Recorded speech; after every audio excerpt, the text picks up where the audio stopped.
उम्र बढ़ना एक नेचुरल प्रोसेस है जिसे हम रोक नहीं सकते, लेकिन इसे सही तरह से मैनेज करना पूरी तरह हमारे हाथ में है। ये एजिंग सिर्फ जेनेटिक्स पर डिपेंड नहीं करती, बल्कि हमारी लाइफस्टाइल और सबसे अहम हमारी डाइट, हमारा खाना इससे बहुत ज्यादा प्रभावित होती है। हमारे प्राचीन वेदों से लेकर मॉडर्न साइंटिफिक रिसर्च तक हर जगह ये बात मानी गई है कि हम जो खाते हैं उसका सीधा असर हमारी एजिंग प्रोसेस पर पड़ता है। आप क्या खाते हो, कितना खाते हो और कब खाते हो, ये तीनों फैक्टर्स आपकी उम्र को या तो तेज कर सकते हैं या फिर उसे स्लो डाउन कर सकते हैं। डाइट के तीन मुख्य पहलू होते हैं: क्वांटिटी मात्रा, क्वालिटी गुणवत्ता और टाइमिंग समय। इनका सही संतुलन न सिर्फ एजिंग को धीमा कर सकता है, बल्कि आपकी लाइफ की क्वालिटी को भी बेहतर बना सकता है।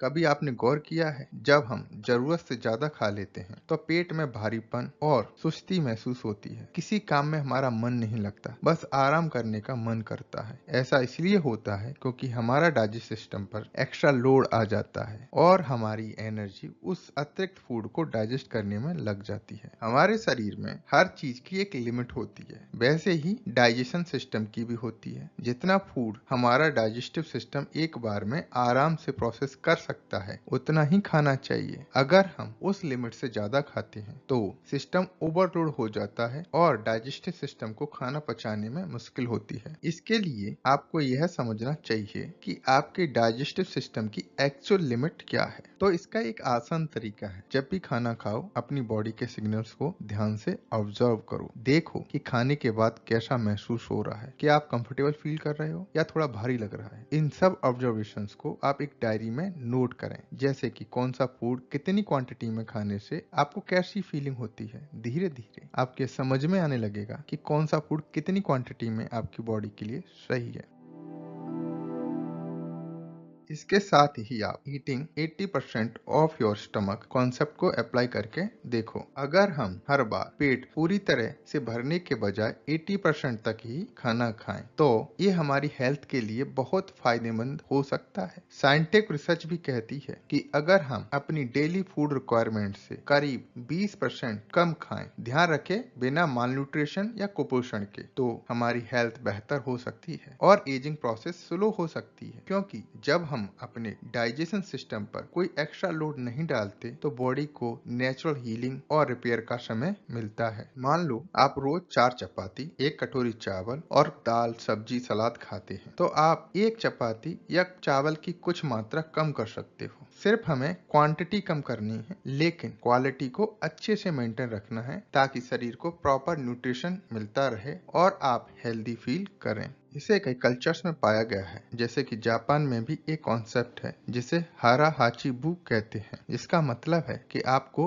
80% पेट भरने तक खाना खाना चाहिए। उसी तरह आयुर्वेद में भी कहा गया है कि आपको 70 से 80% पेट भरने तक खाना खाना चाहिए, क्योंकि ये तरीका आपके डाइजेशन के लिए सबसे अच्छा होता है। ये प्रिंसिपल्स हमारे शरीर के मेटाबॉलिज्म को बेहतर बनाए रखने में मदद करते हैं और ओवर ईटिंग से होने वाले डाइजेस्टिव इश्यू से बचाते हैं। अगर हम ओवर ईट करते हैं तो इससे मेटाबॉलिज्म धीमा हो जाता है और मोटापा बढ़ता है और एजिंग की प्रोसेस तेज हो जाती है। इसलिए अगली बार जब खाना खाओ तो थोड़ा कम खाओ और अपनी बॉडी को सुनो। एक छोटा सा बदलाव आपकी हेल्थ और लॉन्जेविटी पर बड़ा असर डाल सकता है।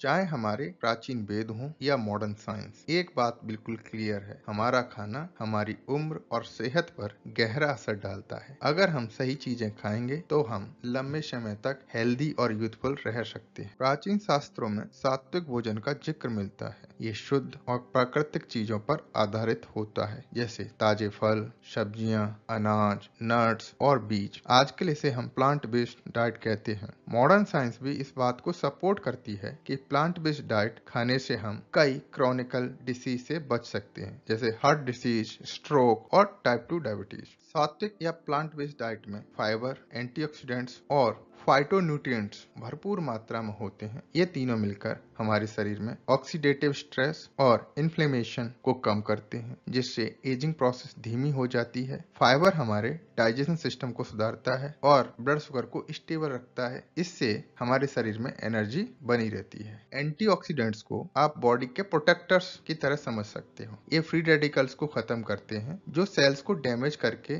एजिंग और कई बीमारियों का मुख्य कारण बनते हैं। फ्री रेडिकल असल में अनस्टेबल मॉलिक्यूल्स होते हैं जो ऑक्सीडेटिव स्ट्रेस को बढ़ाते हैं। एंटीऑक्सीडेंट इन मॉलिक्यूल्स को स्टेबल करके बॉडी को प्रोटेक्ट करते हैं, जिससे एजिंग प्रोसेस स्लो हो जाता है और ओवरऑल हेल्थ बेहतर रहती है। तो चाहे हम प्राचीन वेदों का सात्विक भोजन चुने या मॉडर्न साइंस की प्लांट बेस्ड डाइट, दोनों ही हमें कम से कम प्रोसेस्ड और न्यूट्रिएंट डेंस फूड खाने की सलाह देते हैं। इससे न सिर्फ हमारी एजिंग प्रोसेस धीमी होती है, बल्कि हम लंबी और हेल्दियर लाइफ भी जी सकते हैं। क्या आपने कभी सोचा है कि खाने का टाइम भी हमारी सेहत और उम्र पर असर डालता है? असल में खाने का समय हमारी डाइट का बहुत अहम हिस्सा है। हमें हर समय खाना खाने की जरूरत नहीं है, बल्कि हमें दिन में एक फिक्स टाइम पर ही खाना खाना चाहिए, जब हमारा डाइजेस्टिव सिस्टम इफेक्टिवली काम करता हो और हमारा मेटाबॉलिक रेट बेहतर होता हो। आयुर्वेद के हिसाब से दोपहर का समय सबसे अच्छा समय माना जाता है हैवी फूड को डाइजेस्ट करने के लिए। बाकी समय हमें डाइजेस्टिव सिस्टम को रेस्ट देना चाहिए। आजकल आपने इंटरमिटेंट फास्टिंग के बारे में तो जरूर सुना होगा, खास करके इसके एंटी एजिंग बेनिफिट की वजह से। इंटरमिटेंट फास्टिंग में एक फिक्स ईटिंग विंडो होती है, मतलब आप पूरे दिन में एक फिक्स टाइम के दौरान ही खाना खाते हो। इससे आपकी बॉडी में सेलुलर रिपेयर शुरू होता है, इंसुलिन लेवल्स कम होते हैं और आपकी मेटाबॉलिक हेल्थ बेहतर होती है। तो इंटरमीडिएट फास्टिंग हो और कैलोरी डिफिशिएंसी डाइट जैसी टेक्निक से हमारा शरीर खुद को रीसेट और रिज्यूनेट करता है। इसका मतलब ये हुआ, जब हम अपनी बॉडी को एक ब्रेक देते हैं तो वो अपने आप को अंदर से ठीक करती है और हमें ताजगी महसूस कराती है। इस प्रोसेस से हमारे शरीर में एक खास चीज होती है जिसे हम हार्मेसिस कहते हैं। हार्मेसिस का सीधा मतलब है कि हमारा शरीर हल्के फुल्के स्ट्रेस को फेस करता है तो वो और ज्यादा मजबूत बन जाता है। इससे हमारी शरीर की एजिंग यानी बुढ़ापे की प्रक्रिया धीमी हो जाती है। चलिए इसे ऐसे समझते हैं, जैसे आपने देखा होगा कि जो लोग रोज वर्कआउट करते हैं उनकी बॉडी में एक तरह की स्ट्रेंथ डेवलप हो जाती है। वो वर्कआउट के पेन और थकान को बेटर तरीके से हैंडल कर पाते हैं। ठीक उसी तरह जब हम इंटरमीडिएट फास्टिंग करते हैं या कैलोरी डिफिशिएंसी डाइट फॉलो करते हैं तो हमारा शरीर भी धीरे धीरे छोटे मोटे तनावों को फेस करने के लिए तैयार हो जाता है। इससे न सिर्फ हमारी बॉडी मजबूत होती है, बल्कि हम एनर्जेटिक और हेल्दी भी महसूस करते हैं। अगर आप अपनी डाइट में सिर्फ टाइमिंग का ध्यान रखें, जैसे खाने का समय फिक्स कर लें, तो इससे आपकी बॉडी और माइंड दोनों को बहुत फायदा हो सकता है। रेगुलर मील्स सही समय पर लेने से मेटाबॉलिज्म बेहतर रहता है और एनर्जी लेवल्स स्थिर रहते हैं। इससे न सिर्फ आपका डाइजेशन सुधरता है, बल्कि मेंटल क्लियरिटी और फोकस भी बढ़ता है।